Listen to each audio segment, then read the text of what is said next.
Cela devait être une formalité, mais cela s'est transformé en un véritable casse-tête. La formation de la deuxième moitié du gouvernement de Gabriel Attal est maintenant attendue pour mercredi, avec probablement l'éviction d'Amélie Oudéa-Castéra de l'éducation et l'incertitude de François Bayrou qui compliquent l'équilibre. C'est une constante dans les remaniements sous la présidence d'Emmanuel Macron, ils prennent toujours plus de temps que prévu. D'abord promise autour du 20 janvier, la liste de la quinzaine de membres du gouvernement appelés à prêter main forte aux 14 ministres déjà nommés était finalement escomptée lundi, puis mardi, et maintenant plutôt mercredi après-midi, selon l'entourage du chef de l'État, tout en restant prudent. Ce sera annoncé dans les prochaines heures, a assuré sur Europe 1 la ministre chargée de l'égalité femmes-hommes Aurore Berger.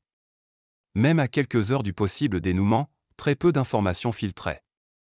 Pour la plupart des sources au sein du camp présidentiel, un point sensible semble avoir été tranché. Après l'avoir longtemps soutenu, Emmanuel Macron se serait résolu à écarter Amélie Oudéa-Castéra du ministère prioritaire de l'Éducation nationale, après les polémiques nées de ses critiques contre l'école publique pour justifier la scolarisation de ses enfants dans le privé.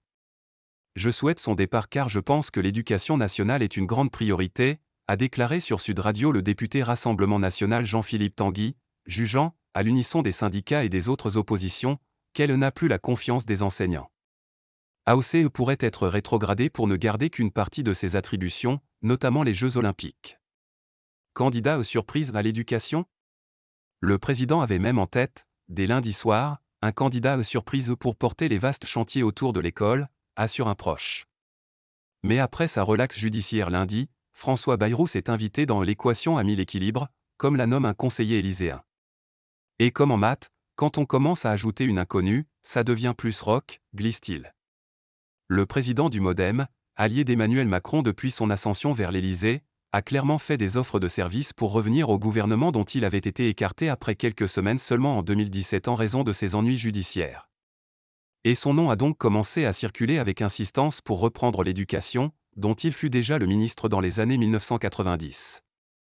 Le dirigeant centriste ne manque pas de titres pour rétablir une relation de travail et de confiance avec les organisations professionnelles, a encore plaidé mercredi matin le député MoDem Jean-Louis Bourlanges sur France Inter.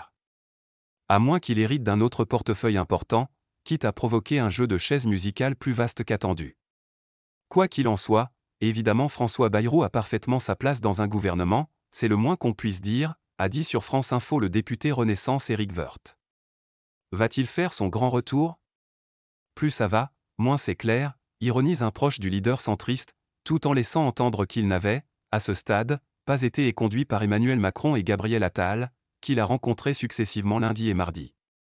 Cela compliquerait les équilibres partisans entre Renaissance, la formation du président, et ses alliés, le MoDem et Horizon, le parti de l'ex-premier ministre Édouard Philippe. Mais aussi la recherche de la parité homme-femme.